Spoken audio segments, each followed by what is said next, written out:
Sometimes love finds you when you've stopped looking for it entirely. At 53, Queen Mabel had given up on the idea that any man could see past her wealth to find her heart. In the Colorado territories, every wealthy rancher and land baron came calling with fancy clothes and smooth talk. She tested them all for courage, kindness, and truth. Every single one failed. Her heart stayed locked away behind years of disappointment. Then one morning, a mountain man appeared at her gates. He had weathered hands, frost in his beard, and a wolf by his side. He didn't bow or make promises. He just looked her in the eye like no man ever had.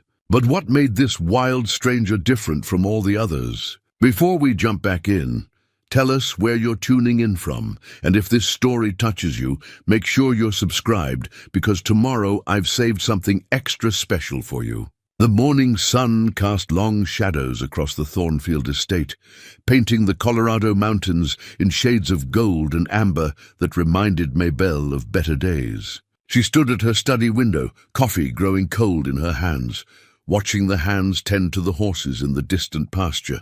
At 53, she had learned to find comfort in routine, in the predictable rhythm of ranch life that had sustained her through 23 years of widowhood. Her reflection in the glass showed a woman who had aged with grace, but not without cost. Silver streaked through hair that had once been the color of autumn leaves, and lines mapped the terrain of her face like rivers carved by time and sorrow. Yet her eyes remained sharp, the pale blue of winter sky, missing nothing that happened on her land. The leather-bound ledger on her mahogany desk told the story of her empire in neat columns of figures. Thornfield Estate sprawled across 15,000 acres of Colorado territory, from the high meadows where her cattle grazed to the silver mine that had made her fortune. Every entry in that ledger bore her careful handwriting, a testament to the mind that had transformed her late husband's modest ranch into one of the most prosperous operations west of the Mississippi. Morning, Miss Mabel. Martha's voice carried the warmth of 20 years of friendship disguised as employment. The housekeeper entered with fresh coffee and the knowing look of a woman who had watched her mistress struggle with loneliness for far too long. Good morning, Martha. Mabel accepted the cup gratefully, inhaling the rich aroma that never failed to remind her of the life she had built from ashes. Sam's already got the men working the south pasture. Been out there since dawn, just like every day for the past 15 years. Martha's tone carried gentle reproach.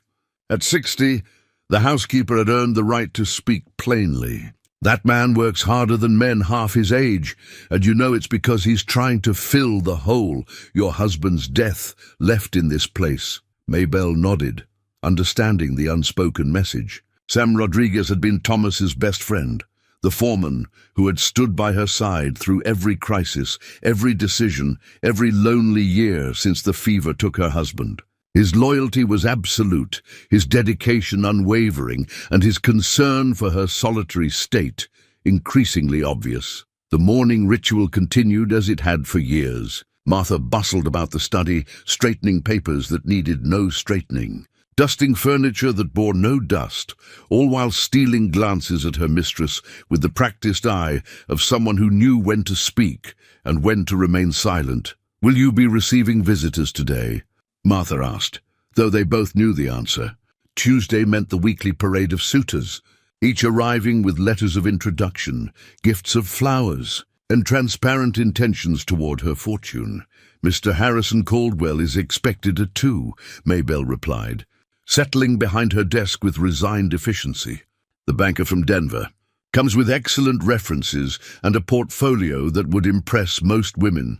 But not you, but not me. Mabel opened the ledger, her fingers tracing the familiar pages. They see the estate, Martha. They see the silver mine and the cattle and the bank accounts. Not one of them sees the woman who built this from nothing but determination and her husband's good name. The truth of her situation lay heavier on her shoulders with each passing year. Thomas Thornfield had left her a small ranch and a modest inheritance. What she had built since his death was her own creation, born from late nights studying market reports, early mornings riding fence lines, and the kind of calculated risks that would have horrified the society ladies who whispered about her unladylike behavior. Her tests had become legendary throughout the territory. Every suitor faced 3 challenges, though none knew they were being evaluated. Courage. Would they stand their ground when faced with danger, or retreat behind the safety of hired men? Kindness. How did they treat the servants, the ranch hands, the people they considered beneath their notice? Truth. When pressed about their intentions, would they speak honestly or continue the elaborate charade of courtship that fooled no one? 27 men had failed those tests over the years. 27 polished gentlemen who had ridden away from Thornfield Estate with wounded pride and empty hands. The memory of her daughter's death still lived in this room, in the small Bible on the side table where a pressed wildflower marked Sarah's favorite verse. 10 years old when the fever took her, bright as starlight and twice as precious. The child had been her anchor to hope, her reason to believe that love could bloom again in the rocky soil of her heart. After Sarah's death, the tests had become more stringent, the requirements impossibly high. Perhaps she was protecting herself from further loss, or perhaps she simply knew that no man could measure up to the memory of the husband who had loved her truly, and the daughter who had been their living proof that miracles existed. "You know," Martha said carefully, arranging fresh flowers in the crystal vase by the window, "there's more to life than running an empire, is there?" Mabel's voice carried no bitterness, only the weight of years spent learning that security came from strength, not from depending on others. "I've built something that will last, Martha. Something that means the people who work here will always have a place, always have enough. That's not nothing. No, it's not nothing. But it's not everything either." The conversation ended, as it always did, with understanding but no resolution. Martha had buried 2 husbands of her own, knew the particular ache of sleeping alone in a bed meant for 2. But she also knew that her mistress had armored her heart so thoroughly that even she couldn't find the key to unlock it. The morning passed in familiar patterns. Correspondence from buyers interested in her cattle, reports from the mine supervisor about new veins of silver discovered in the eastern tunnels, invoices from suppliers who had learned to respect both her business acumen and her unforgiving attention to detail. Each document received her careful consideration, each decision made with the deliberate precision that had built her reputation throughout the territory. At noon, Sam knocked on the study door with his weekly report. His weathered face showed the effects of decades spent working under the Colorado sun, but his dark eyes remained sharp with intelligence and unwavering loyalty. "The new mares are settling in well," he reported, hat in hand, despite Mabel's repeated requests that he remain covered in her presence. "That stallion from Kentucky is proving his worth. Should have some fine foals come spring. And the men? Any concerns I should know about?" "They're good men, Miss Maybelle. Work hard, keep their troubles to themselves. Though I will say there's been some talk in town about your—" He paused, choosing his words carefully. "Your standards when it comes to suitors." Maybelle's laugh held no humor. "Let them talk, Sam. I've spent 23 years proving that a woman can run an empire without a man's help. I'm not about to compromise now for the sake of gossip. No, ma'am, I wouldn't expect you to. Just thought you should know that some folks think you're being too particular. Some folks have never had to rebuild their entire world from nothing." Her voice softened as she studied the man who had been her most trusted ally. "You've never questioned my decisions, Sam. Why is that?" "Because I was there when Mr. Thomas died. Saw how you could have sold everything, moved back east, lived comfortable on what he left you. Instead, you rolled up your sleeves and got to work. Takes a special kind of person to turn grief into something productive instead of letting it consume them." The weight of his words settled between them, acknowledgement of the strength that had cost her so much to maintain. After Sam left to return to his duties, Mabel found herself drawn once again to the window, watching the endless dance of ranch life that continued regardless of her personal struggles. 2 o'clock approached with the inevitability of seasons changing. Harris and Caldwell would arrive precisely on time, as successful men always did. He would bring flowers, speak of business ventures and shared interests, perhaps mention his own substantial holdings in Denver banking. He would be courteous, intelligent, appropriately deferential to her position, while making it clear that he considered himself her equal in all things that mattered. And he would fail her tests, just as all the others had failed. The certainty of it should have brought resignation, but instead, Maybelle felt only a hollow sadness for the young woman she had once been, the one who had believed that love was not only possible, but inevitable. That woman had died with her husband and daughter, leaving behind this careful, controlled version who measured every risk and found them all wanting. The grandfather clock in the corner chimed too, its deep bronze voice echoing through the study like a bell tolling the end of hope. Soon she would hear the sound of approaching hooves, would watch another man ride up to her door with confidence in his eyes and calculation in his heart. But for now, in the quiet moments before the performance began again, Maybelle allowed herself to remember what it felt like to be loved truly, completely, without condition or agenda. The memory was precious, precisely because she knew it would never come again. Outside, the Colorado mountains stood eternal against the autumn sky, their peaks crowned with early snow that caught the afternoon light like promises made and broken. Somewhere in those mountains, she thought, there might be men who understood that a woman's worth wasn't measured in acres or silver, but in the depths of her heart and the strength of her character. But those men, if they existed at all, would never find their way to her door. The storm arrived without warning, as October storms often did in the Colorado high country. One moment the afternoon sky showed clear blue stretching toward the mountains, and the next, dark clouds boiled over the peaks like smoke from some celestial fire. Maybelle had lived here long enough to read the signs, the sudden stillness in the air, the way the horses lifted their heads and turned toward the west, the particular quality of light that meant snow would follow rain.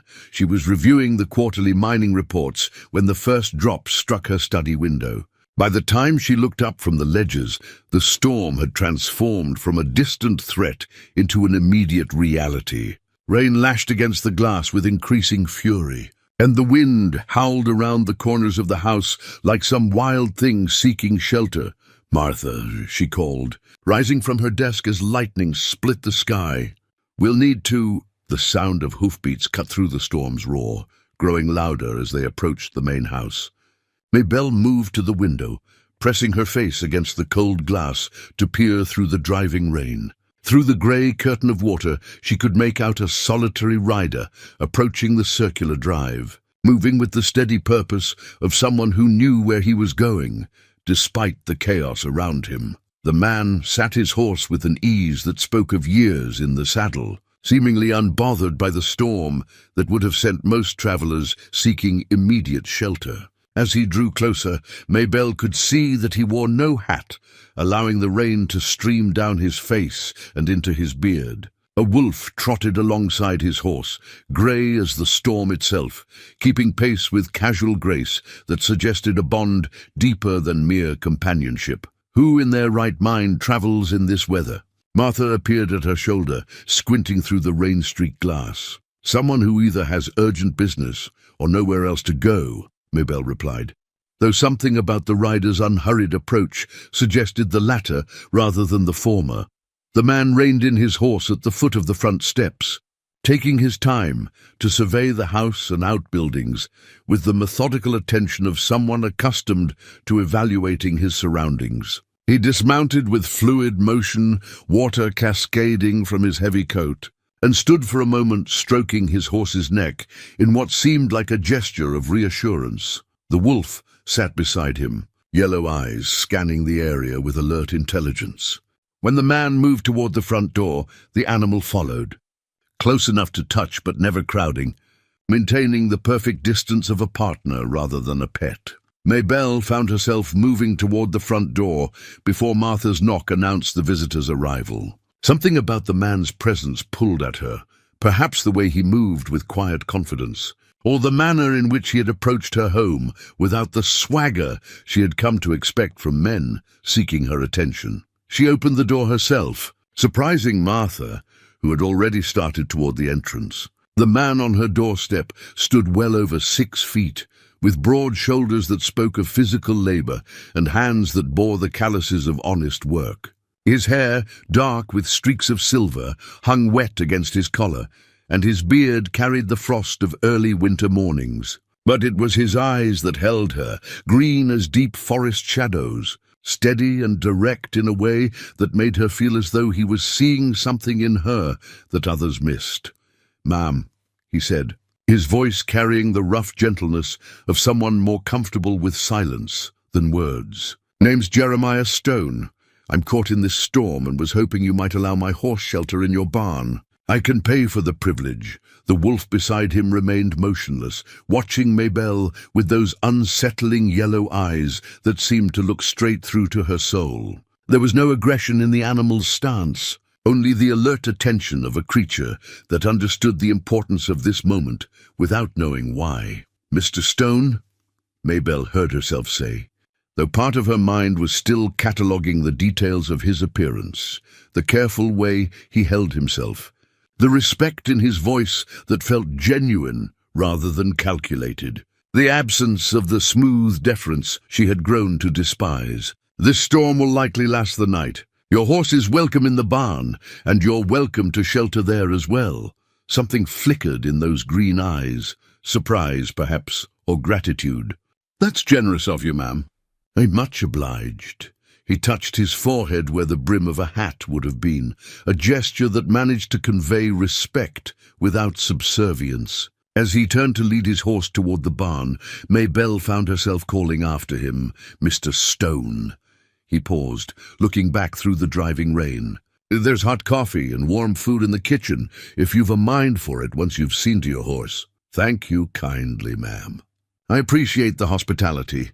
Maybelle closed the door and stood with her back against it, aware that Martha was watching her with undisguised curiosity. The encounter had lasted perhaps 3 minutes, yet something fundamental had shifted in the carefully ordered world of her expectations. "Interesting man," Martha observed, moving toward the kitchen with the purposeful stride of someone who had already decided to prepare enough food for 3. "He has a wolf," Maybelle said, as though that explained the sudden flutter in her chest. "Lot of mountain men keep wolves. Helps with hunting, protection, though that one looked more like a partner than a pet." The storm continued its assault on the house, but now Maybelle found herself listening for sounds from the barn. The whinny of horses settling for the night, the creak of wooden stalls, perhaps the murmur of a man's voice, speaking to his animals, with the affection of someone who spent more time with beasts than with people. An hour passed before she heard the knock on the kitchen door. Martha answered it, returning with a man who looked somehow smaller in the warm light of the kitchen, though no less compelling. He had removed his heavy coat, revealing a simple wool shirt that emphasized the breadth of his shoulders and the lean strength of his frame. His hair, now dry, showed more silver than she had initially noticed, and his face bore the lines of someone who had spent years squinting into sun and wind. "Mrs. he began, then paused as he realized he didn't know her name. "Thornfield," she supplied. "Maybelle Thornfield. And this is Martha, who keeps this household running far better than I ever could. Ma'am, Miss Martha." He nodded to each in turn, his manners carrying the unconscious courtesy of a man raised to respect women regardless of their station. "I'm grateful for the shelter. Storm caught me about 10 miles out, and my horse was starting to struggle." Martha placed a steaming plate before him, beef stew with fresh bread, the kind of hearty meal that had sustained cowboys and mountain men for generations. Jeremiah Stone ate with the deliberate attention of someone who never took a good meal for granted, pausing between bites to answer Maybelle's careful questions about his travels. "Been up in the high country since spring," he said, breaking bread with hands that were scarred but clean. "Trapping mostly, though there's not much market for pelts anymore.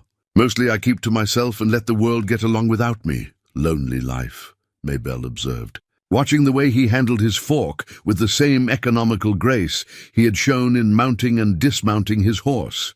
"Some would say so. I find there's peace in it. No expectations, no disappointments. Just the mountains and the seasons and whatever each day brings. The words carried a weight that suggested experience with both expectations and disappointments, though he offered no details. Outside, the storm continued its work, but inside the kitchen, warmth and lamplight created a haven that felt separate from the world's troubles. When the wolf appeared at the kitchen door, yellow eyes gleaming in the darkness, Jeremiah rose immediately. "That's Ghost," he said simply. "He'll want his dinner. Ghost. Found him as a pup, alone and half-starved. Figured we were both ghosts of sorts, better off haunting the mountains than trying to live among regular folks." He moved toward the door, but Mabel found herself speaking before she had consciously decided to do so. "Bring him inside. A storm like this is no weather for any creature to be wandering." Jeremiah paused, his hand on the door latch. "Ma'am, Ghost isn't exactly what you'd call a house pet. He's wild, even after all these years with me. So are you, I suspect. But that doesn't mean either of you has to freeze while there's warmth to be shared." Something in his expression shifted then, a recognition that this woman understood something about the nature of wild things and the value of unexpected kindness. He opened the door, and Ghost padded into the kitchen with the silent grace of a creature comfortable in any environment, but belonging fully to none. The wolf was larger than Mabel had expected, with intelligent yellow eyes that seemed to catalogue every detail of his surroundings before settling into a watchful calm beside Jeremiah's chair. When Martha placed a bowl of table scraps on the floor, Ghost looked to his human companion for permission before approaching the food, a gesture that spoke of discipline and trust in equal measure. "He's beautiful," Mabel said, meaning it. There was something magnificent about the animal's wildness, the way he maintained his essential nature while adapting to unexpected circumstances. "That he is. Saved my life more than once up in the mountains. Bears, mostly, though there was one time with claim jumpers who thought they could take what wasn't theirs.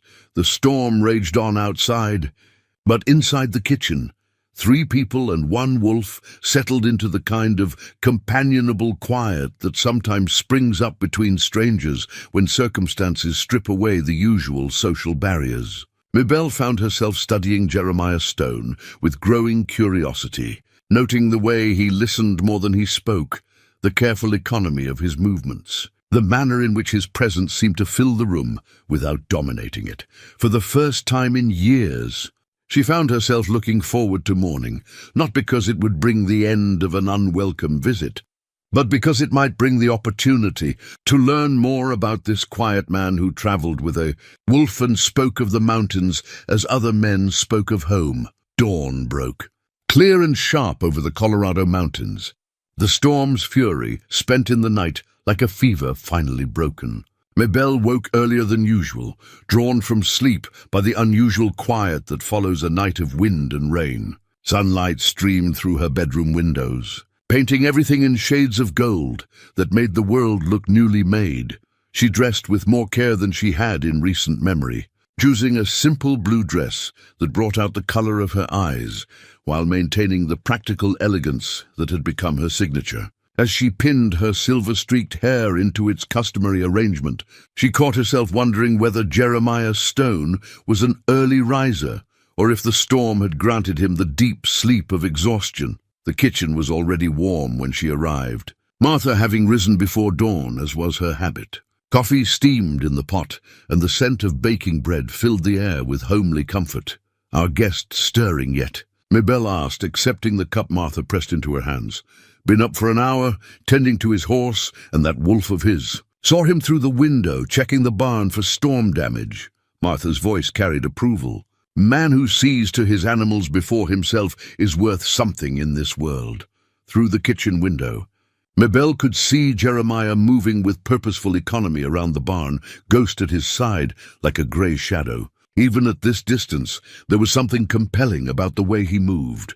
No wasted motion, each gesture serving a clear purpose. He had the unconscious grace of someone who had spent years adapting to his environment rather than trying to bend it to his will. "I should offer him breakfast before he continues on his way," she said, though part of her hoped he might not be eager to leave so soon, already planned on it. "Can't send a man back into the mountains on an empty stomach, especially with winter coming on." Martha paused in her work, giving Maybelle a look that held 20 years of friendship and understanding. Of course, he might not be in such a hurry to leave if he had reason to stay. Before Maybelle could respond to that loaded observation, the kitchen door opened and Jeremiah appeared, removing his hat with the same unconscious courtesy he had shown the night before. His hair was damp from washing at the pump, and his clothes, while simple, were clean and well-maintained. "Morning, ma'am. Miss Martha." He nodded to each in turn, his green eyes bright with the alertness of someone accustomed to greeting each day as a gift rather than an obligation. "I wanted to thank you both for the hospitality. Storm would have been rough on Ghost and the horse without your barn to shelter in." "Think nothing of it," Maybelle replied, gesturing toward the table where Martha was already setting a place for him. "The least we could do on a night like that." "I hope you slept well." "Better than I have in months," he admitted, taking the offered seat with visible appreciation. "Been a while since I spent a night with a roof over my head and walls to keep the wind out." Martha placed a plate before him. Eggs fresh from the henhouse, bacon, and bread still warm from the oven. Jeremiah looked at the generous portion with something approaching wonder, as though he couldn't quite believe such abundance was meant for him. "This is more than kind," he said, but made no move to begin eating until Ghost appeared at the kitchen door. The wolf padded inside with the same silent grace he had shown the night before. Settling beside Jeremiah's chair with patient attention, Maybelle watched, fascinated, as Jeremiah broke off a piece of bacon and held it out to Ghost.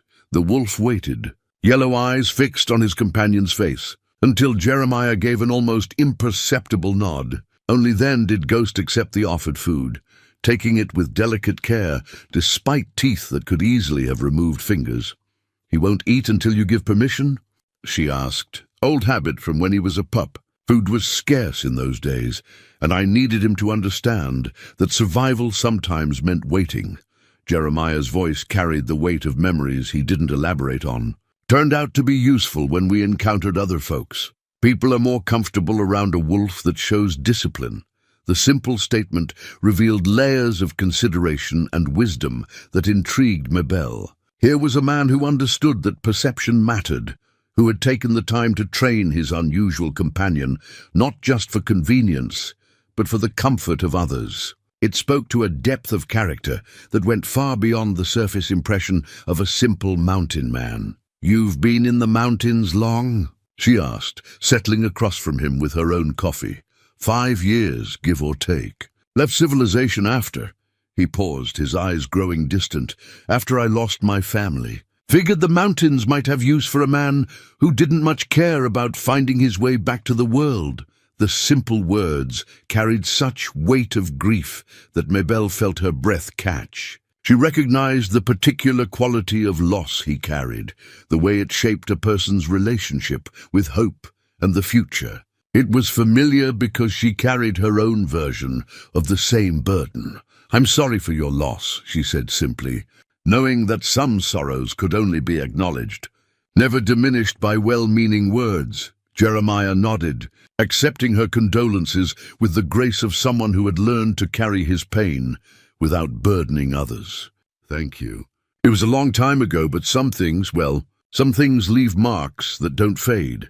They ate in comfortable silence for a few minutes. The kind of quiet that springs up between people who understand that not everything needs to be filled with conversation. Outside, the world sparkled with the particular clarity that follows a storm, as though the rain had washed away more than just dust and grime. "I don't suppose," Maybelle heard herself saying, "you'd consider staying on for a few days? We could use an extra hand with the horses, especially someone with your evident skill. The storm may have done some damage to the fence lines that needs checking."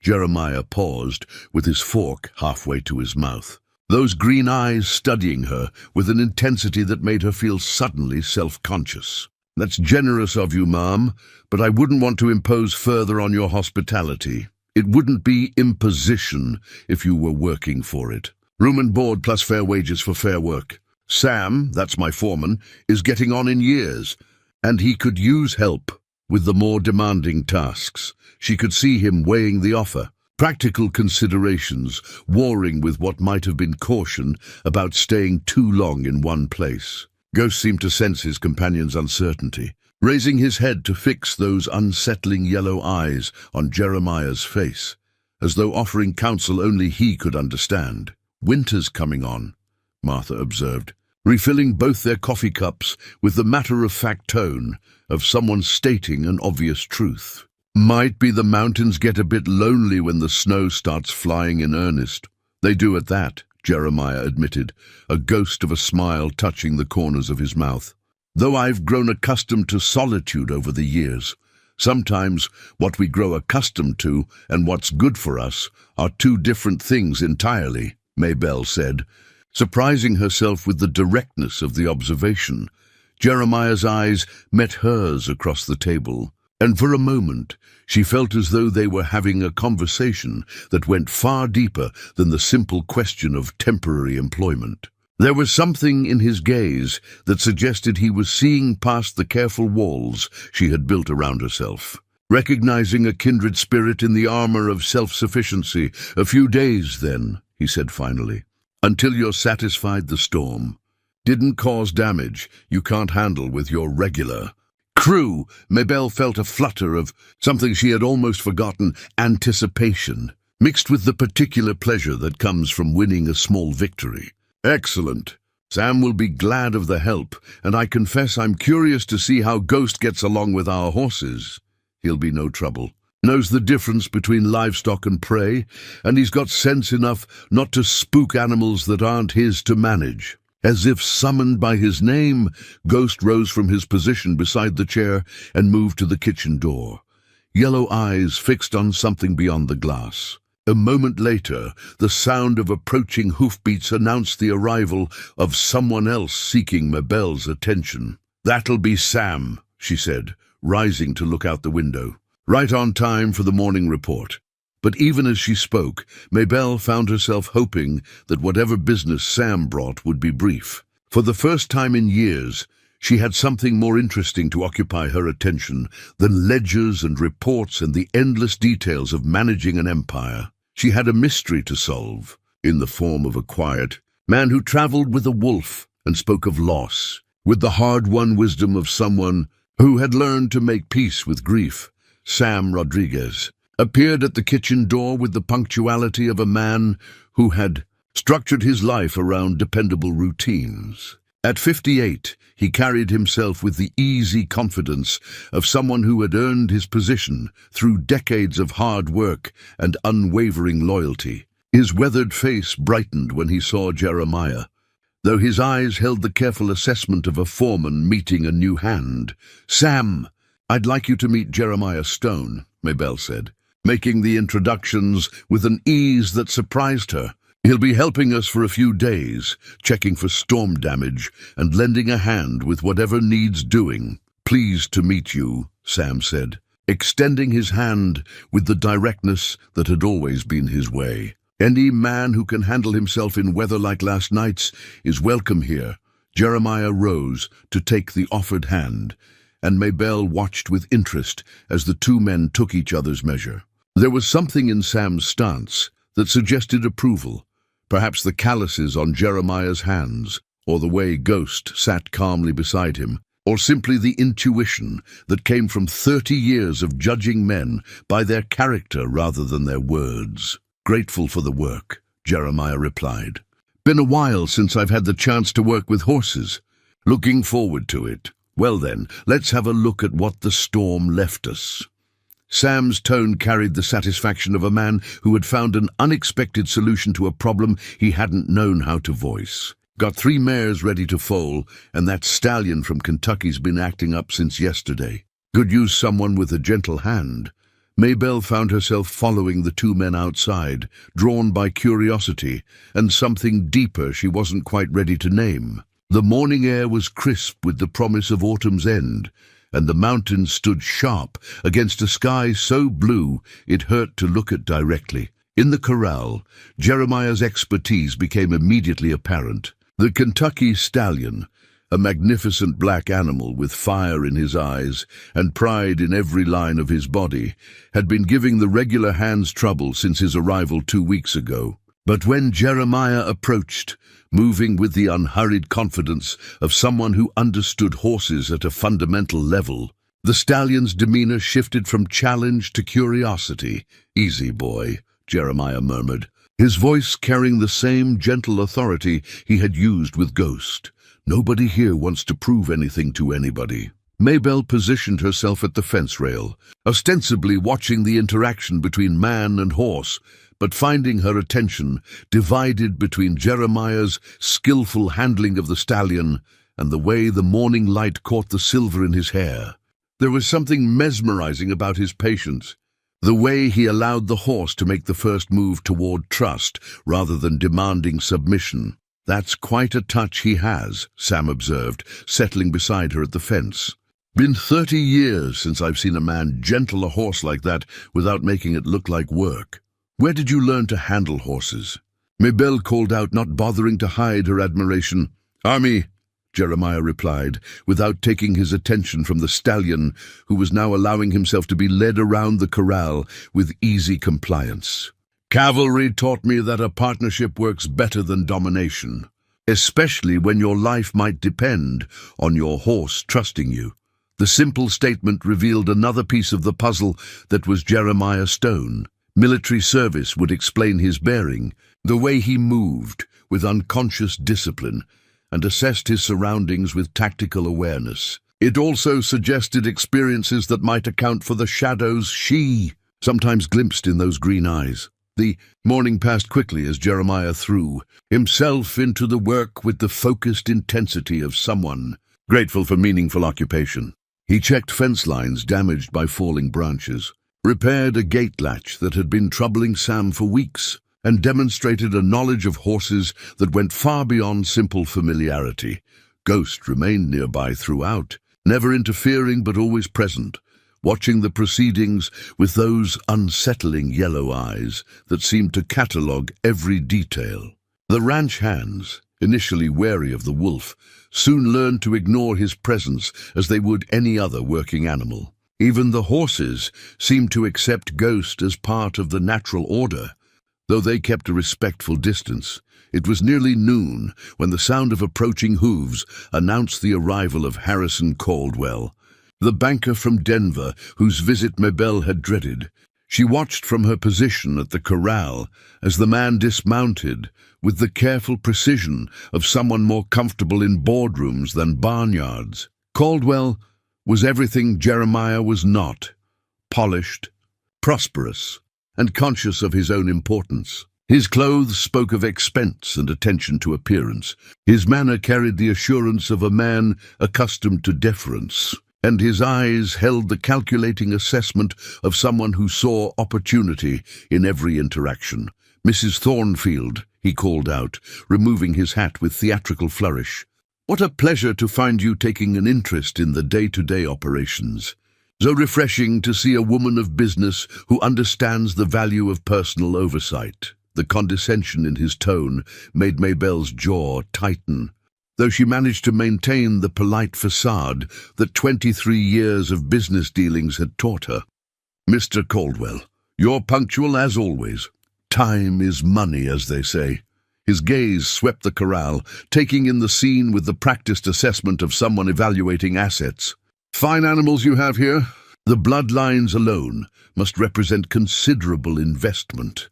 Maybelle watched Caldwell's eyes linger on the Kentucky stallion, seeing dollar signs rather than the beauty of the animal itself. It was the same look she had learned to recognize in every suitor who had come calling, the calculation that reduced everything, including her, to monetary value.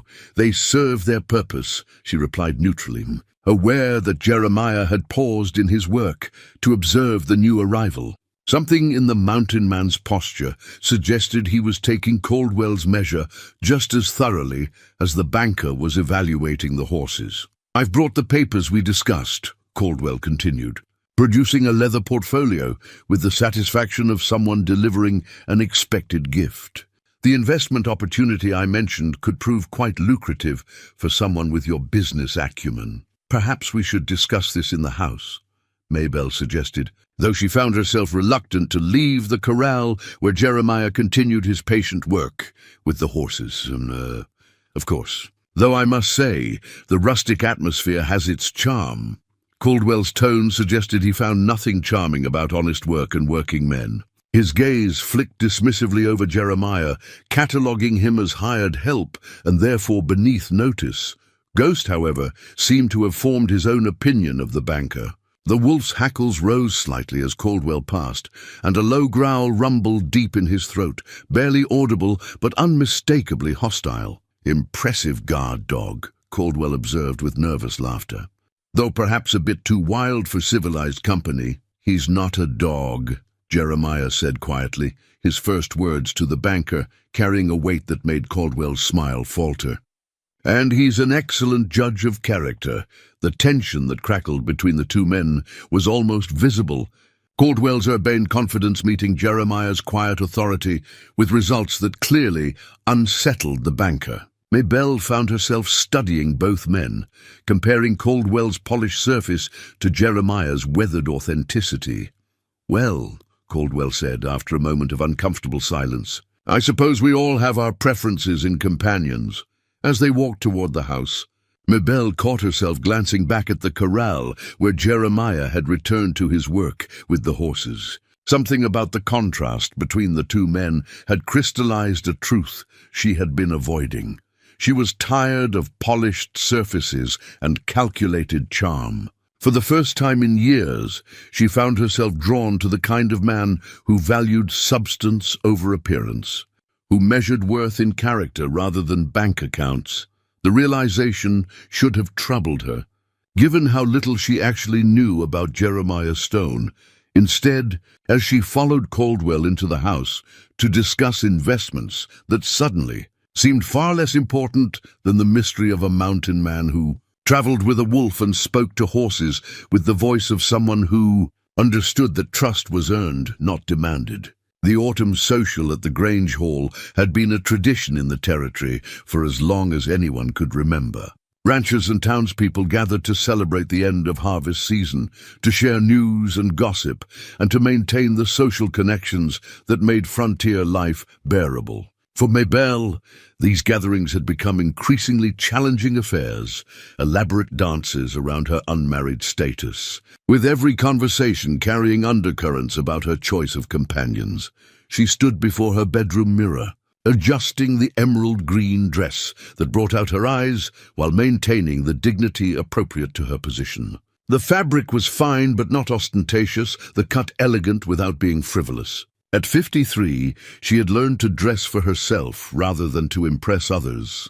Though tonight she found herself wondering what Jeremiah might think of her appearance, the thought startled her with its clarity.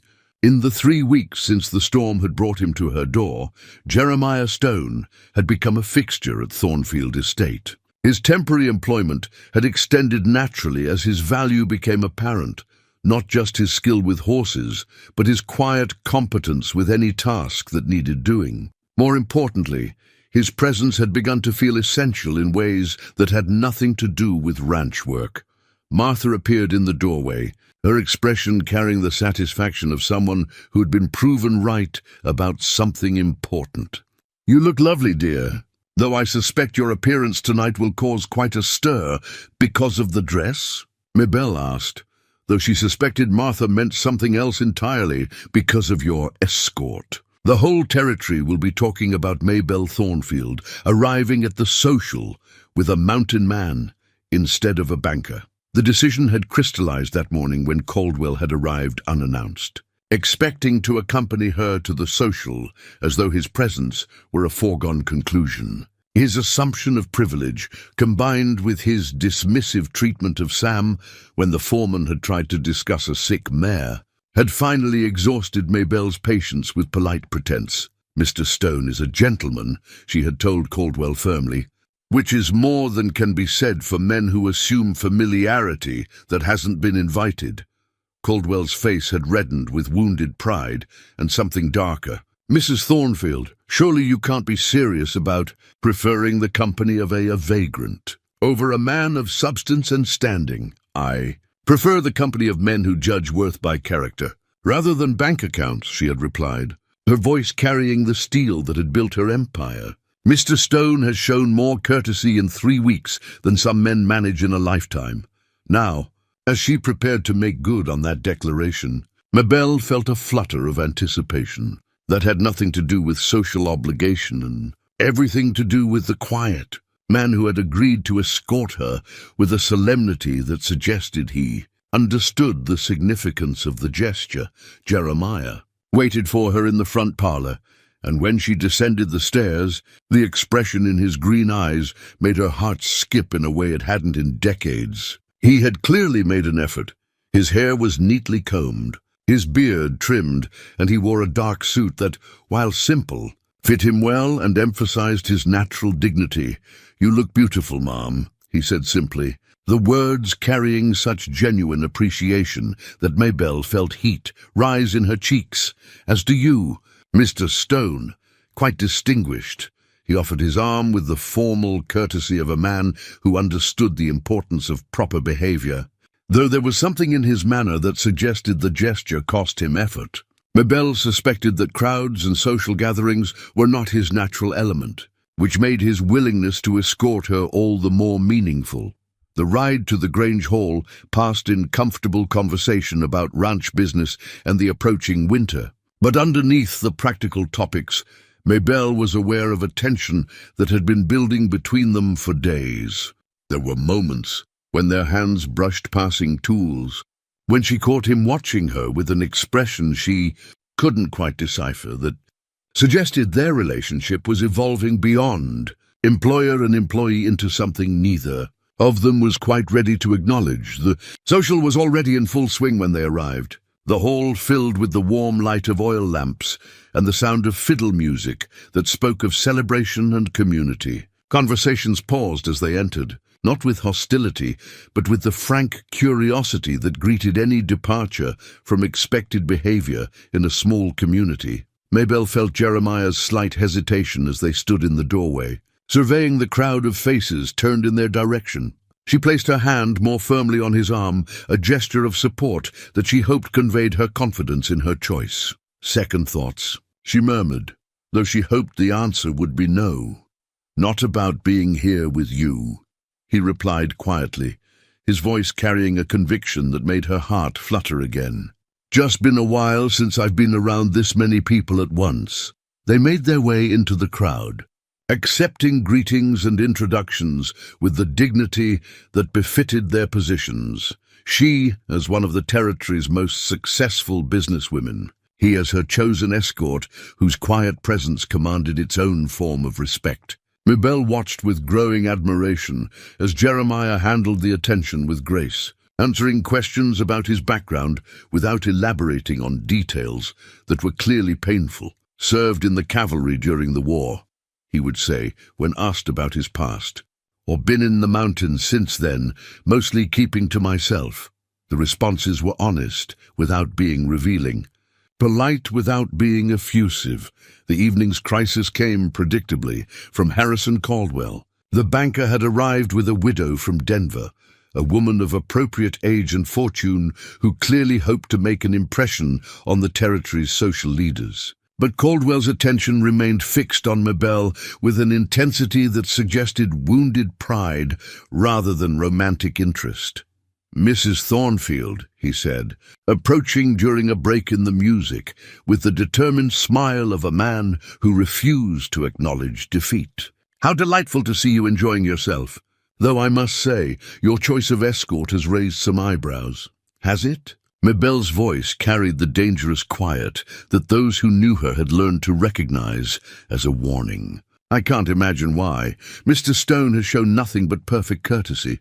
"Oh, I'm sure he has. It's just that some people are wondering about your, shall we say, your judgment in business matters. A woman's reputation can be so fragile, especially when she's seen to associate with men of questionable background." The threat was delivered with a smile, but it was unmistakably a threat nonetheless. Caldwell's eyes held the calculating gleam of a man who believed he had found leverage to use against her. Before Mabel could respond, Jeremiah stepped forward with the fluid grace of someone moving to intercept a threat. His voice, when he spoke, carried the quiet authority of a man accustomed to command. "Mr. Caldwell, I believe you've made an error in judgment. Mrs. Thornfield's reputation stands on 23 years of honest business and fair dealing. Any man who suggests otherwise might find himself explaining that position to people who take a different view of the matter." The words were spoken without heat, but there was something in Jeremiah's manner, perhaps the stillness of a man comfortable with conflict, or the way his hand rested casually near the knife at his belt, that made Caldwell's face pale slightly. "I meant no offense," the banker said quickly, his urbane confidence evaporating under Jeremiah's steady gaze. "Simply expressing concern for a lady's welfare." "Then we understand each other," Jeremiah replied, his tone suggesting the conversation was concluded. As Caldwell retreated with his wounded dignity, Mabel felt a rush of warmth that had nothing to do with the crowded hall. No one had defended her honor in decades, not because she had needed defending, but because she had made it clear she could handle her own battles. But there was something deeply moving about Jeremiah's instinctive protection. The way he had stepped forward without being asked. When the fiddle music resumed and couples began to form for dancing, Jeremiah turned to her with an expression that was part question, part invitation. "Ma'am, I should mention that it's been some time since I've danced. Might be I'm a bit rusty." "Then we'll have to practice," Mabel replied, accepting his offered hand with a smile that felt as bright as the lamplight surrounding them. As they moved onto the dance floor, Mabel was acutely aware of the whispered conversations that followed their progress. But for the first time in years, she found she didn't care what others thought. In Jeremiah's arms, moving to music that spoke of celebration and community, she felt like the woman she had been before grief and responsibility had taught her to armor her heart against disappointment. The realization should have frightened her. Instead, as Jeremiah guided her through the steps with surprising grace, she found herself hoping that the song would never end. The first frost came early that year, painting the windows of Thornfield Estate with delicate traceries that caught the morning light like scattered diamonds. Mabel stood in her study, wrapped in a heavy shawl, watching Jeremiah work with the horses in the corral. His breath misted in the cold air as he moved among the animals, with the patient competence that had become as familiar to her as her own reflection. 3 days had passed since the social, and the territory's gossip mill had been working overtime. Martha reported conversations that ranged from scandalous speculation to grudging admiration, but all centered on the same question. What was Mabel Thornfield thinking? Choosing a mountain man over more suitable prospects? The answer, Mabel had come to realize, was that she was thinking clearly for the first time in years. The careful walls she had built around her heart were developing cracks, and through those fissures, she could see possibilities that both thrilled and terrified her. A knock at the study door interrupted her contemplation. "Come in," she called, expecting Martha with the morning correspondence. Instead, Jeremiah appeared, hat in hand, his expression carrying a gravity that made her heart skip with sudden concern. "Ma'am, I need to speak with you about something." "Of course. Please, sit down."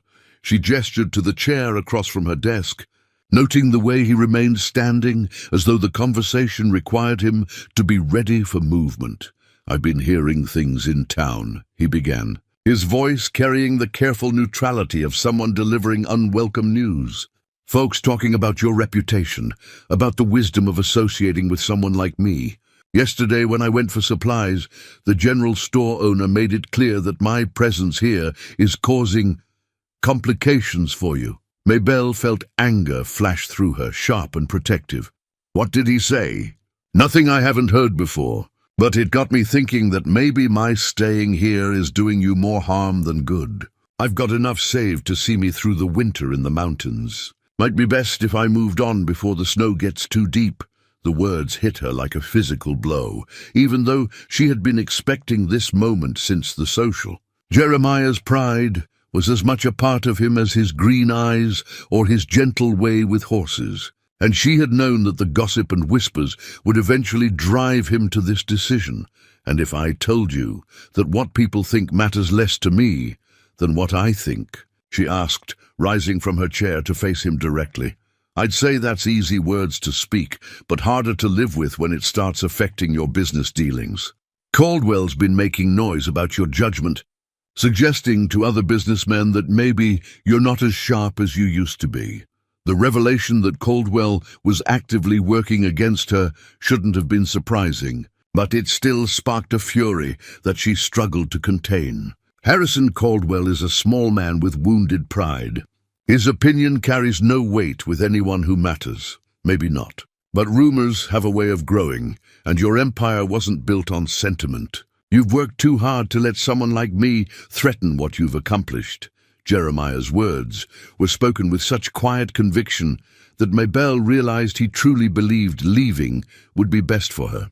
The selflessness of it, his willingness to sacrifice his own happiness for her reputation, only strengthened her resolve to fight for what they had begun to build together. "Walk with me," she said, moving toward the door with the decisiveness that had carried her through 2 decades of business challenges. "There's something I want to show you."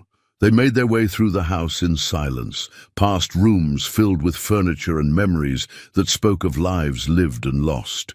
Mabel led him up the stairs to the 2nd floor, down a hallway she rarely traveled anymore, to a door that had remained closed for years. "This was my daughter's room," she said, turning the brass handle with hands that trembled slightly. "Sarah. She died when she was 10 of fever. I haven't opened this door since Martha and I packed away her things." The room was exactly as they had left it, a shrine to childhood preserved in lavender and cedar. The small bed with its patchwork quilt, the shelf of books and dolls, the rocking chair where Mabel had spent countless hours reading stories and singing lullabies. But it was the cedar chest at the foot of the bed that drew her attention. She opened it carefully, breathing in the scent of preservation and memory, and withdrew a dress wrapped in tissue paper. The silk was the color of winter sky, with delicate beadwork that caught the light like captured starlight. She had worn it on her wedding day 25 years ago, when the world had seemed full of infinite possibility. "After Thomas died," she said, holding the dress against herself with hands that showed only the slightest tremor, "I put this away and told myself I would never have cause to wear it again. That chapter of my life was closed, finished. I convinced myself that safety lay in solitude, that the only way to avoid loss was to avoid love." Jeremiah watched her with an intensity that seemed to pierce straight through to her soul. "Loss is part of loving," he said quietly. "Can't have one without risking the other. Yes, and for 23 years, I chose to avoid the risk rather than embrace the possibility." She carefully refolded the dress, replacing it in the chest with the reverence due to sacred things. "But you've shown me that there are different kinds of courage. It takes one kind to build an empire. It takes another to open your heart after it's been broken." "Mabel," he said, and the sound of her name on his lips sent warmth flooding through her chest. It was the first time he had used her given name, abandoning the formal distance that had marked their interactions. "I don't want to be the cause of problems in your life. You're not the cause. You're the solution to a problem I didn't even realize I had." She moved closer to him, close enough to see the silver threading through his hair, the lines that mapped his own journey through loss and healing. "I was dying by degrees, Jeremiah. Successful, respected, and dying inside because I had forgotten what it felt like to be truly alive."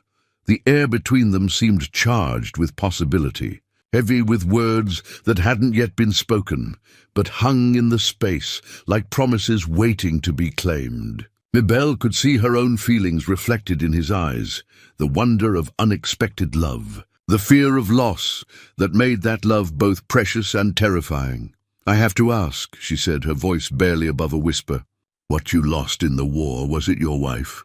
Pain flickered across his features, but he didn't look away. My wife, my son. They died of cholera while I was presumed dead after a cavalry charge. By the time I recovered and made my way home, they'd been in the ground for 6 months. Everything I'd fought to protect was gone. The simple words carried such weight of grief that Maybelle felt tears sting her eyes. I'm sorry. I can't imagine. You don't have to imagine. You know what it's like to lose everything that matters. His hand reached up to touch her face with a gentleness that spoke of hard-won wisdom. Maybe that's why this feels so frightening. We both know how much it can hurt to love someone. Yes, she admitted, leaning into his touch with a surrender that felt like coming home. But we also know how much it hurts to live without love. They stood there in the preserved sanctuary of her daughter's room, two people who had learned that happiness was not a guarantee, but a choice that had to be made each day. The gossips and the rumors, and the carefully calculated social expectations seemed suddenly insignificant compared to the simple truth of what they felt for each other. When Jeremiah leaned down to kiss her, Maybelle rose to meet him with the courage that had carried her through every challenge she had ever faced. The kiss was gentle, tentative, the first careful step into territory that both of them had thought closed to them forever. When they broke apart, she rested her forehead against his chest, feeling the steady rhythm of his heartbeat beneath her cheek. "Stay," she whispered. "Whatever comes, whatever people say, stay with me, and we'll face it together. Are you certain? Once word gets out that this is more than just employment, let them talk," she said, lifting her head to look directly into his eyes. "I've spent 23 years proving I don't need anyone's approval to live my life. I'm not about to start seeking it now." Outside, the first snow of winter began to fall, dusting the world in white that transformed the familiar landscape into something new and full of promise. The first heavy snow of winter was falling when Harrison Caldwell arrived at Thornfield, estate with the territorial marshal and a leather portfolio that would change everything. Maybelle watched from her study window as the small party dismounted, noting the grim satisfaction on Caldwell's face and the official bearing of Marshal Davies. A man she had known and respected for 15 years, something cold settled in her stomach. An intuition born of decades, spent navigating the treacherous waters of business and politics. Men didn't arrive with marshals unless they carried documents that could change lives, and Caldwell's expression suggested he believed he held a winning hand. Martha appeared at her door, face pale with concern. "Miss Maybelle, the marshal's here with that banker fellow. Says he has legal business that can't wait." "Show them to the front parlor," Maybelle replied, smoothing her skirts with hands that showed only the slightest tremor. "And ask Mr. Stone to join us, please." Whatever Caldwell had planned, she suspected it involved Jeremiah. The banker's wounded pride had been festering since the social, and she had learned never to underestimate a small man with access to legal machinery. The parlor felt smaller with 4 people in it, the tension thick enough to cut with a knife. Marshal Davies removed his hat with the respectful air of a man who genuinely regretted his presence, while Caldwell practically vibrated with anticipation. "Mrs. Thornfield," the marshal began, his weathered face showing the strain of whatever duty had brought him here. "I'm afraid I have some questions that need answering, and some documents that require your attention." "What kind of questions, Marshal?" Caldwell stepped forward before Davies could respond, his portfolio open and papers spread with theatrical precision. "The kind that concern the legal ownership of this estate, and whether certain parties have been operating under false pretenses." Maybelle felt her world tilt slightly, though her expression remained carefully neutral. "I'm afraid I don't understand." "Then perhaps Mr. Stone can enlighten us all." Caldwell's eyes glittered with malicious triumph as he turned toward Jeremiah, who had entered silently and now stood with the stillness of a man preparing for battle. "Or should I say Mr. Thornfield?" The name hit the room like a thunderclap. Maybelle felt the blood drain from her face as she stared at Jeremiah, searching his expression for denial that never came. Instead, she saw something she had never seen before in those steady green eyes. Shame. "That's not possible," she said. though even as the words left her mouth, pieces of a puzzle she hadn't known existed began falling into place. "Thomas never mentioned a brother, didn't he?" Caldwell's voice carried the satisfaction of a cat with a cornered mouse. According to military records, Captain Jeremiah Thornfield was reported missing in action during the Battle of Cedar Creek in 1864, presumed dead after a cavalry charge that went wrong. But here he stands, very much alive, having spent the last 25 years hiding under an assumed name. Marshal Davies cleared his throat uncomfortably. "Ma'am, I verified these documents with the Territorial Courthouse and the War Department. The birth records, the military commission, the family Bible entries, they all confirm that this man is Jeremiah Thornfield, younger brother of your late husband Thomas." Maybelle sank into the nearest chair, her legs suddenly unable to support her weight. The room seemed to spin around her as implications crashed through her mind like an avalanche. If Jeremiah was Thomas's brother, if he had legal claim to the Thornfield name and inheritance, "You knew," she said, her voice barely above a whisper. "All this time you knew who you were." "No." Jeremiah's voice carried such pain that it cut through her shock like a blade. "Not at first. I lost my memory after the battle, spent months in a field hospital not knowing my own name. By the time I remembered, I learned that my brother had married a woman named Maybelle, that they were happy together. I chose to stay dead rather than complicate their lives." "How convenient," Caldwell interjected with obvious skepticism. "A lost memory that returned just in time to avoid inconvenient questions." "It's the truth," Jeremiah said quietly, his eyes never leaving Maybelle's face. "I took the name Stone and went west, tried to forget everything about Jeremiah Thornfield. I never intended to come here, never planned to deceive anyone." "But you did deceive," Caldwell pressed, sensing weakness. "You deceived Mrs. Thornfield about your identity, your legal standing, your intentions. And according to territorial law, as the surviving male heir of the Thornfield line, you have legitimate claim to this estate." The words hung in the air like poison, contaminating everything Maybelle thought she understood about her life, her marriage, her feelings for the man she had been learning to love. The estate Thomas had left her, the foundation upon which she had built her empire, if Jeremiah had legal claim to it, then everything she had accomplished might be built on uncertain ground. "Is that what this has been about?" she asked, her voice growing stronger as anger began to burn through the shock. "Some elaborate scheme to reclaim your family inheritance?" "No," Jeremiah said with such vehement conviction that Ghost, who had been lying quietly by the fireplace, raised his head in alert concern. "I swear to you, Maybelle, I never wanted anything from you but what? The chance to seduce a lonely widow into signing over her property. Did you and Mr. Caldwell plan this together?" "What?" Caldwell's face flushed red with indignation.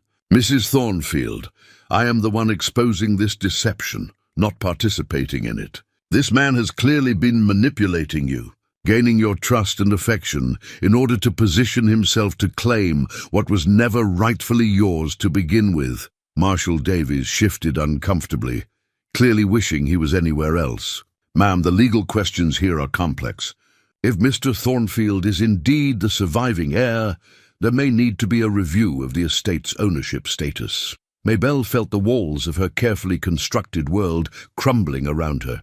Everything she had built, every choice she had made, suddenly seemed precarious, built on foundations that might not belong to her at all. But underneath the shock and betrayal, something harder was crystallizing, the steel determination that had carried her through every crisis of the past 23 years. "Get out," she said, rising from her chair with the regal bearing that had earned her the title of Queen of the Colorado Territories.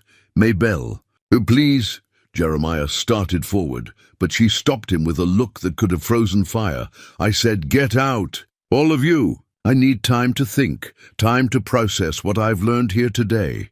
"Mrs. Thornfield," Caldwell said with oily concern, "I understand this must be shocking, but we really should discuss the legal implications. Mr. Caldwell, if you're not off my property in the next 5 minutes, I'll have you removed by force." "Marshal Davies, I assume you've done your duty," in delivering this information. I'll contact the territorial attorney when I'm ready to address the legal questions. The marshal nodded with obvious relief.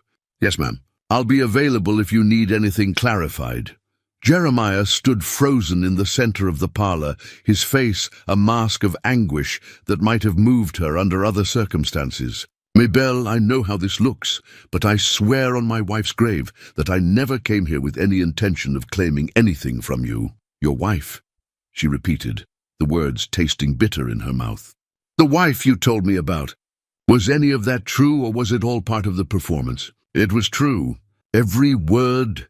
His voice broke slightly, showing cracks in the composed exterior she had grown to trust. Sarah and Matthew died while I was missing. I came back to find their graves, and my brother married to a woman I had never met. I thought the kindest thing was to let Jeremiah Thornfield stay dead. The pain in his voice was real. She could hear that much through her anger and confusion. But pain could be performed, and she had learned long ago that emotions could be weaponized by clever men who understood how to play on a woman's sympathies. I don't know what to believe anymore, she said, the admission costing her more than she wanted to reveal. I thought I knew you, thought I understood what was growing between us. Now I find out that everything I believed was built on lies, not lies. Never lies about my feelings for you, but lies about everything else that matters. Your name, your identity, your legal standing. How am I supposed to trust anything you say now? Jeremiah's shoulders sagged as though the weight of the deception had finally become unbearable. You can't. I understand that.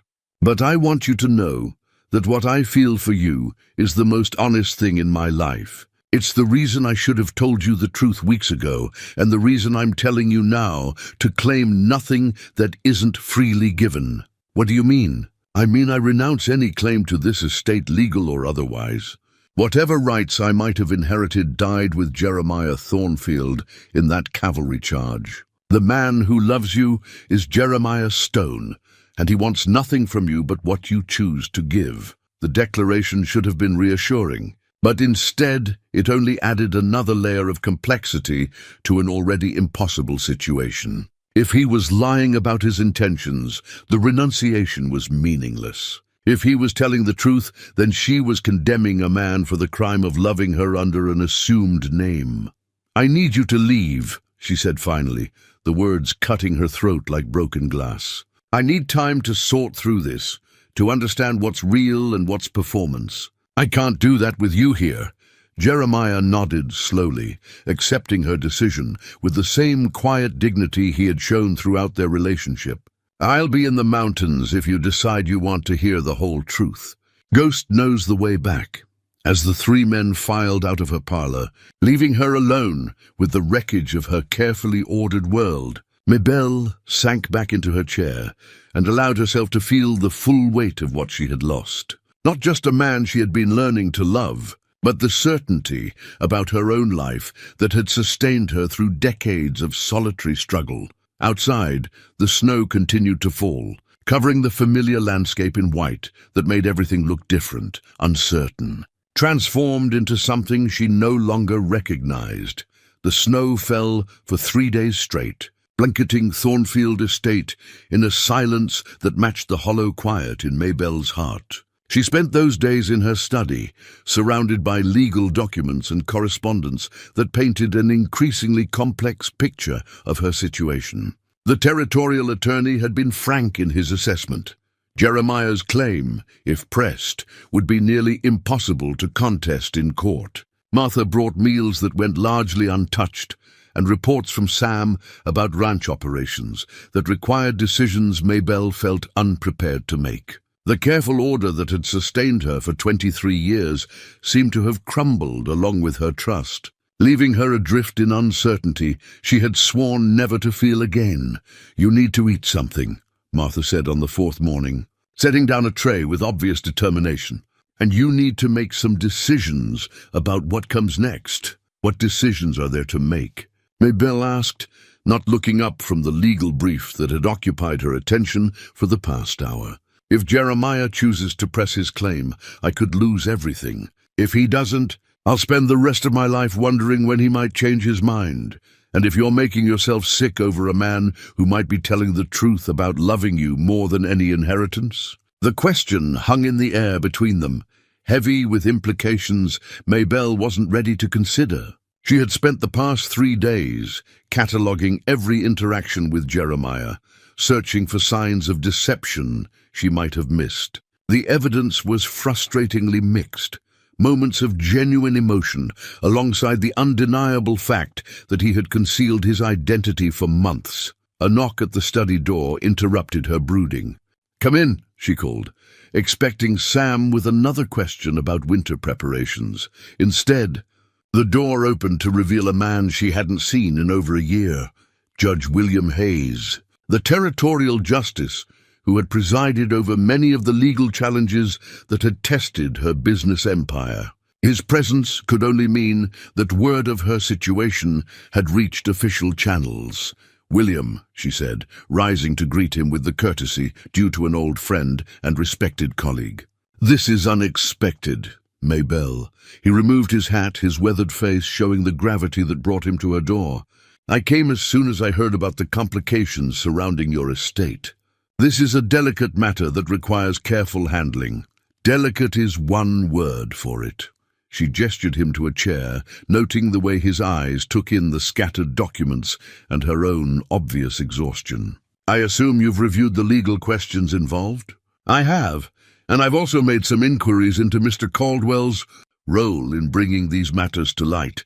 Judge Hayes settled into his chair, with the deliberate movements of a man who had learned to consider every word before speaking.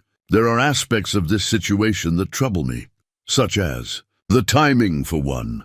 Mr. Caldwell has been making inquiries about your estate for months, long before Jeremiah Stone appeared at your door. He's also been purchasing debts from several of your smaller creditors, positioning himself to apply financial pressure if needed." The information struck Maybelle like a physical blow. "He's been planning this?" "It appears so. My suspicion is that he discovered Mr. Stone's identity through his own investigations and chose to reveal it at a moment that would cause maximum disruption to your emotional state and business position." Maybelle felt anger kindle in her chest, burning away some of the numbness that had paralyzed her for days. The idea that Caldwell had orchestrated this revelation as part of some larger scheme to acquire her property added a new dimension to her betrayal and rage. "And Jeremiah's claim, how solid is it legally?" Judge Hayes hesitated, a pause that told her more than she wanted to know. "On paper, it's nearly unassailable. Birth records, military service, family documentation, all legitimate. But there are precedents for cases where inheritance rights have been complicated by long absence and presumed death. The question becomes one of intent and good faith, meaning that if Jeremiah Thornfield genuinely believed himself to be dead to his family, if he made no attempt to claim inheritance or interfere with the legitimate transfer of property to his brother's widow, then a case could be made that he waived his rights through abandonment. The legal technicalities provided cold comfort against the emotional devastation she felt, but they offered something she had been lacking for days: options. If she chose to fight, she might have grounds to stand on. "There's something else you should know," Judge Hayes continued, his expression growing more serious. "I've had visitors the past 2 days. Sam Rodriguez and Martha Flynn, among others from your household staff. They've been sharing their observations about Mr. Stone's character and behavior during his time here." Maybelle's stomach tightened with apprehension. "What kind of observations?" "The kind that suggest a man genuinely surprised by the revelation of his legal standing. According to Sam, Mr. Stone immediately began making arrangements to leave the territory when the news broke. He's been staying in a line cabin up in the mountains, but he sent word that he's preparing to move on before the winter weather makes travel impossible." The information hit her harder than she had expected. In her pain and anger, she had assumed Jeremiah would at least try to fight for what they had begun to build together. His apparent willingness to simply disappear suggested either profound guilt or the kind of integrity that made his original deception even more confusing. "There's more," the judge said gently. Martha shared some items she found when cleaning his quarters, personal effects that shed light on his story. He reached into his coat and withdrew a small object wrapped in cloth. When he unwrapped it, Maybelle saw a child's riding boot, small enough to fit in her palm, made of leather that had been carefully maintained despite obvious age. She found this hidden among his belongings, along with a locket containing photographs of a woman and young boy. The craftsmanship on the boot suggests it was made here in Colorado, probably in the early 1860s. Maybelle took the tiny boot with hands that trembled slightly. The leather was soft with age and handling, and she could see places where small fingers had touched it repeatedly, wearing smooth patches that spoke of desperate fondness. "His son's?"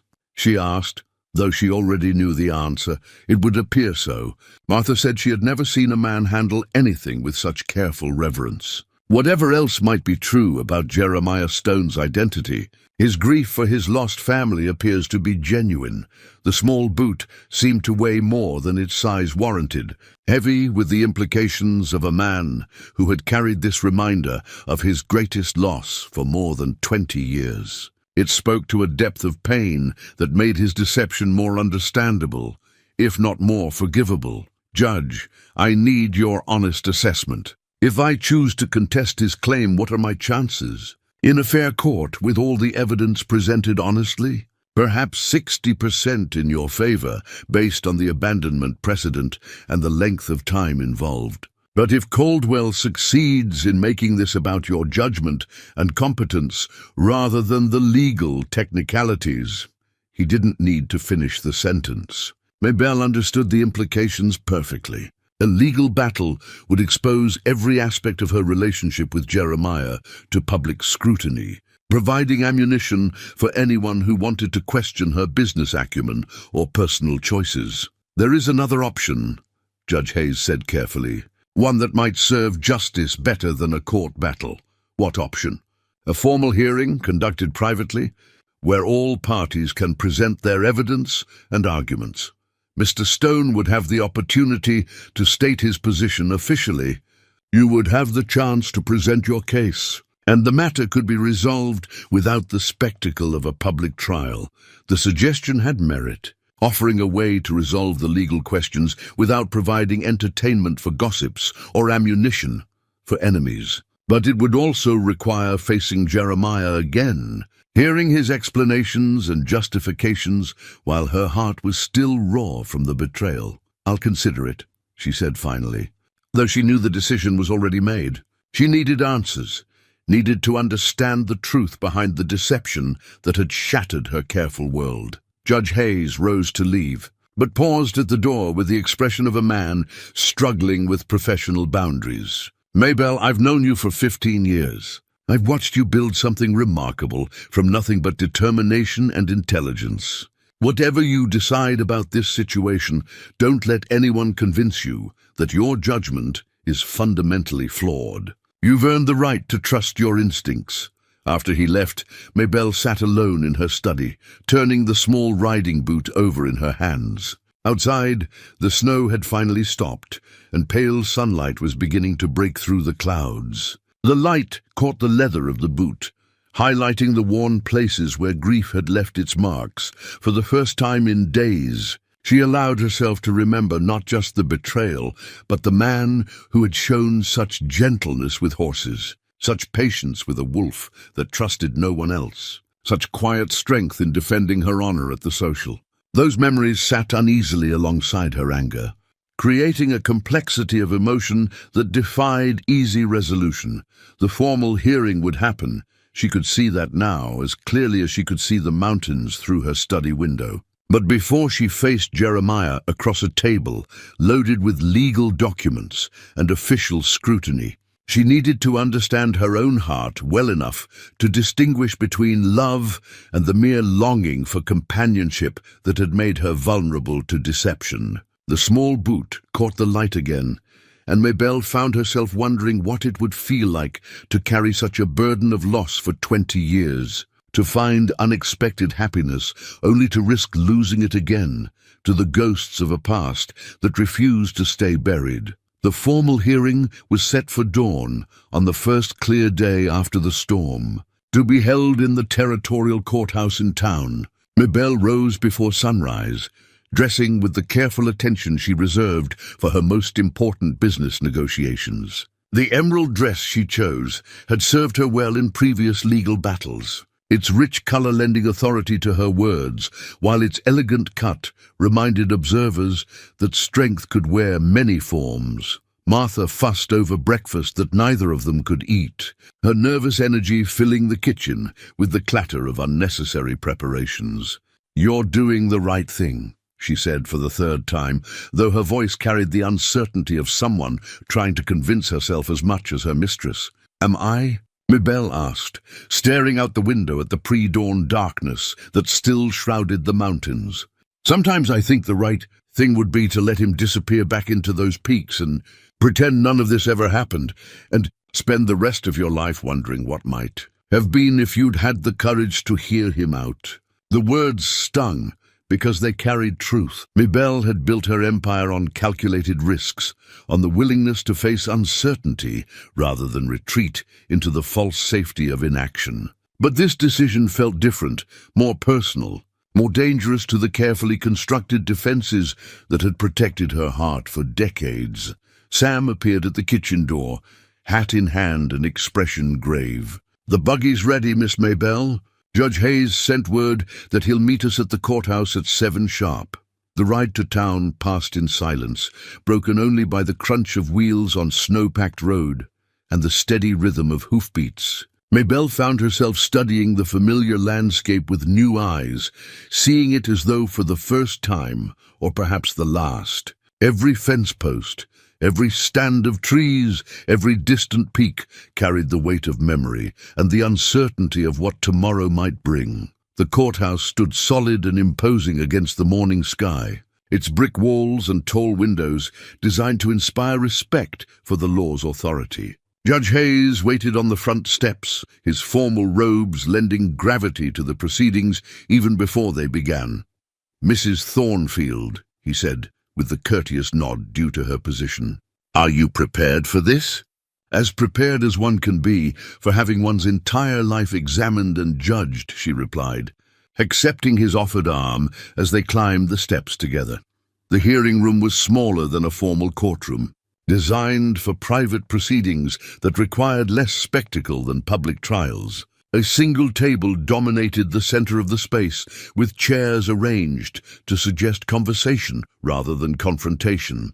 But Mabel could feel the weight of formality in every detail, from the territorial seal on the wall to the court reporter's station, where every word would be recorded for posterity. Caldwell arrived precisely on time, his portfolio bulging with documents and his expression carrying the satisfaction of a man who believed victory was assured. He nodded to Mabel with perfunctory courtesy before taking his seat across the table, his eyes already calculating the division of assets he clearly considered inevitable. "Mrs. Thornfield," he said with oily politeness, "I hope you understand that this proceeding is merely a formality. The legal facts are quite clear, and I'm confident we can reach an amicable settlement that protects everyone's interests." "Are you?" Mabel's voice carried the steel that had served her well in previous negotiations. "How fascinating that you're so certain of the outcome before we've even heard all the evidence." Before Caldwell could respond, the sound of approaching footsteps echoed through the hallway outside. Mabel's heart caught in her throat as the door opened to admit Jeremiah, flanked by a man she didn't recognize, middle-aged, well-dressed, carrying himself with the bearing of someone accustomed to legal proceedings. Jeremiah looked as though the past week had aged him years. His clothes were clean but showed the wear of hard travel, and his face bore the gaunt look of a man who'd been eating poorly and sleeping less. But his eyes, when they met hers across the room, still held the same steady honesty that had first drawn her attention. "Jeremiah," Judge Hayes said formally, "thank you for coming." "And you are?" "David Morrison, attorney from Denver," the stranger replied, extending his hand with professional courtesy. "Mr. Stone retained my services to ensure his interests are properly represented in these proceedings." Caldwell's face showed the first flicker of concern. That hardly seems necessary for such a straightforward matter, doesn't it? Morrison's smile held no warmth. In my experience, when substantial property is at stake, it's wise to ensure all parties understand their rights and obligations under territorial law. Judge Hayes took his position at the head of the table, his expression stern with the authority of his office. This hearing is called to order. We are here to examine the competing claims regarding the Thornfield estate and to determine the legal standing of all parties involved. Mr. Caldwell, as the party who initiated these proceedings, you may present your evidence first. Caldwell rose with theatrical precision, spreading his documents across the table like a card sharp, revealing a winning hand. Your Honor, the facts in this case are straightforward and uncontestable. These documents prove conclusively that the man calling himself Jeremiah Stone is in fact Jeremiah Thornfield, younger brother of the late Thomas Thornfield and rightful heir to the family estate. He proceeded through his evidence with methodical thoroughness. Birth certificates, military records, family documentation that painted an undeniable picture of Jeremiah's identity and legal standing. Each document was authentic, each piece of evidence compelling in its implications for Mabel's ownership of everything she had built. Furthermore, Caldwell continued, his voice gaining confidence with each revelation, Mr. Thornfield has been operating under false pretenses, deceiving Mrs. Thornfield about his identity, while positioning himself to claim what was never legally hers to possess. This represents not merely a question of inheritance law, but a clear case of fraud perpetrated against a vulnerable widow. The accusation of fraud hit the room like a thunderclap, transforming what had been a civil proceeding into something far more serious. Mabel saw Jeremiah's face pale at the implication, while Morrison leaned forward with the alertness of a lawyer scenting legal blood. Those are serious allegations. Mr. Caldwell, Judge Hayes said carefully, do you have evidence to support claims of intentional fraud? I have the evidence of deception itself, Your Honor. Mr. Thornfield deliberately concealed his identity for months while ingratiating himself with Mrs. Thornfield and gaining her trust. The pattern suggests a calculated campaign to position himself advantageously before revealing his legal standing. Mabel found herself studying Jeremiah's face as the accusations mounted, searching for signs of guilt or defiance that might confirm her worst fears. Instead, she saw something that struck her more forcefully than any legal argument, the quiet dignity of a man who was allowing himself to be destroyed rather than fighting back with weapons that might cause collateral damage to someone he cared about.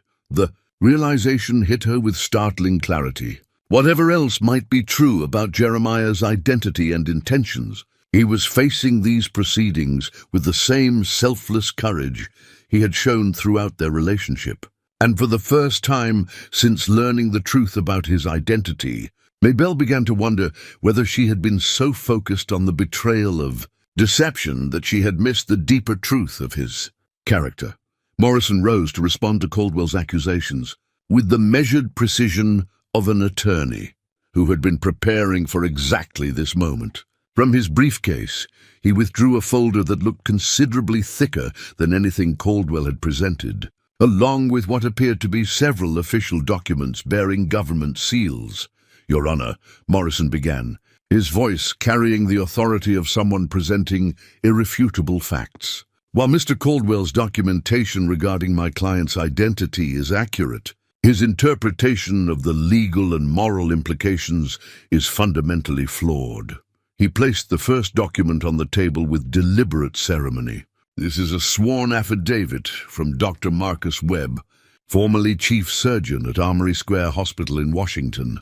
D.C. Dr. Webb treated Captain Jeremiah Thornfield for severe head trauma sustained during the Battle of Cedar Creek in October 1864. Judge Hayes examined the document with the careful attention of someone accustomed to evaluating evidence. What does Dr. Webb's testimony establish?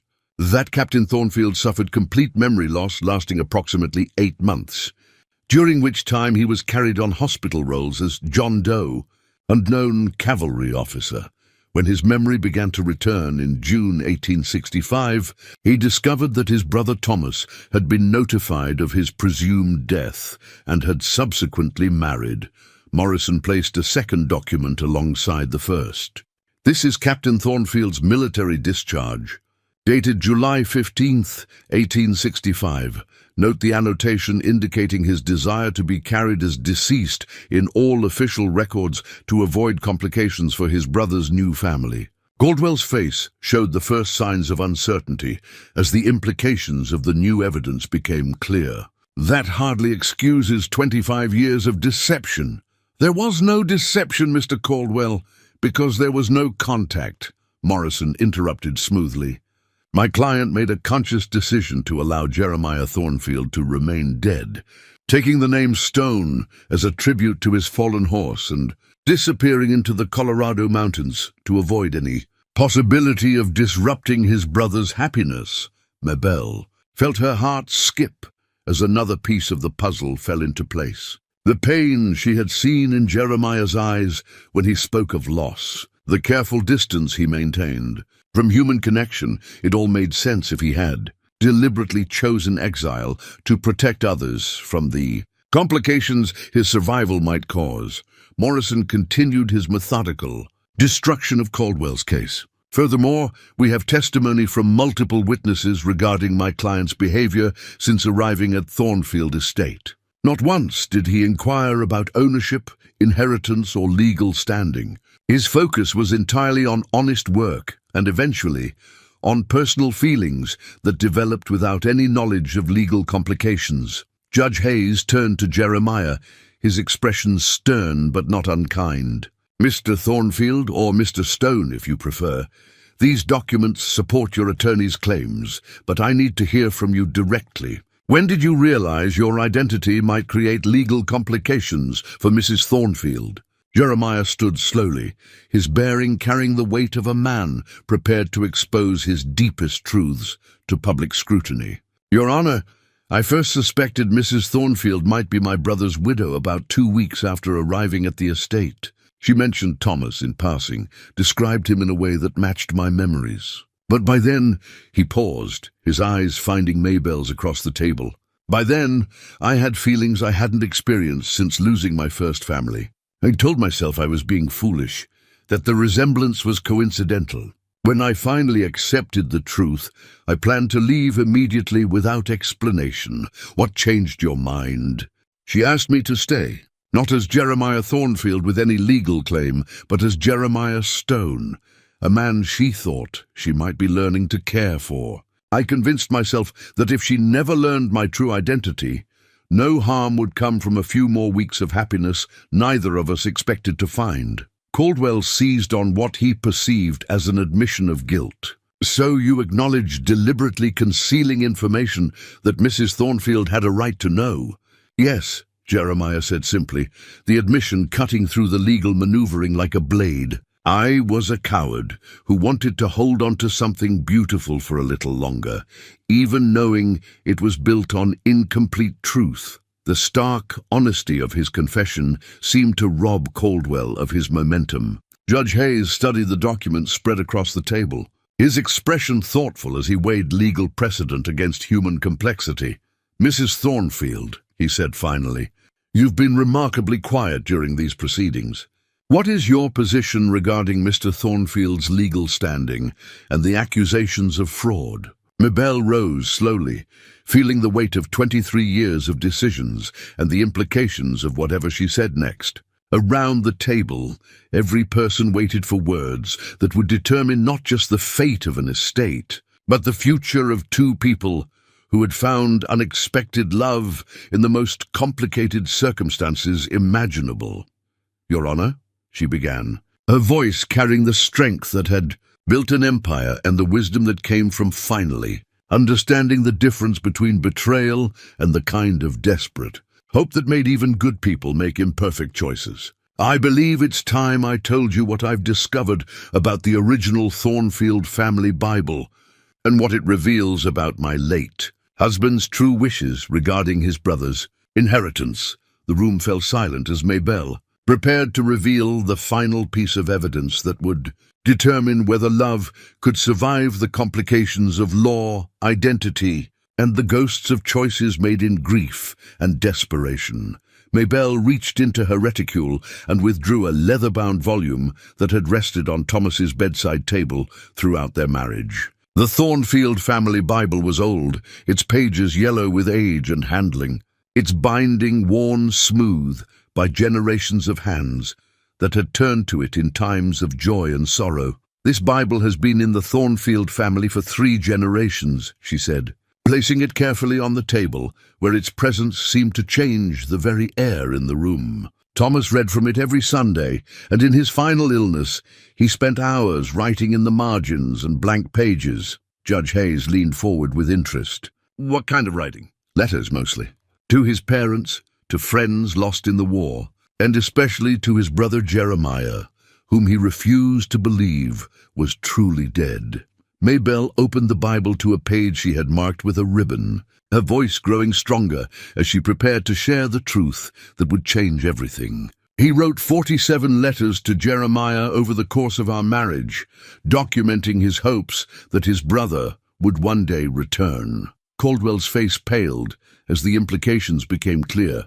"Letters written to a dead man hardly constitute legal documentation." "They do when they explicitly address inheritance and estate planning," Morrison interrupted, his lawyer's instincts immediately grasping the significance of Maybelle's revelation.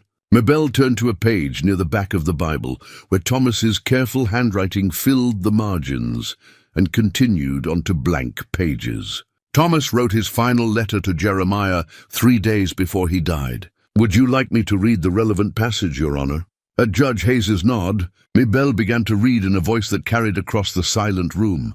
"My dear brother, if you are reading this, then God has granted my greatest wish and brought you home to the family that never stopped loving you. I have left everything to Maybelle because she has proven herself worthy of the Thornfield name in ways that honor our father's memory. But I have always hoped that someday you would return to claim not just your inheritance, but your place in a family that has never been complete without you." The words seemed to echo in the sudden silence, carrying the weight of love that had transcended death and the complexities of law. Jeremiah's face showed a mixture of grief and wonder, as though he was hearing his brother's voice across 25 years of separation. Maybelle continued reading. "I have instructed Maybelle in my will that should you ever return, she is to share equally with you all that we have built together. Not because the law requires it, but because you are my brother, and this land needs both of your strengths to thrive. I pray that you will find in her the sister you never had, and that together you will build something even greater than what we began." Judge Hayes studied the handwriting carefully, comparing it to other documents that bore Thomas Thornfield's signature. "This appears authentic. Mrs. Thornfield, you're saying your husband explicitly provided for his brother's return and inheritance?" "More than that," Maybelle said, turning to the final page of Thomas's writings. "He made his wishes legally binding."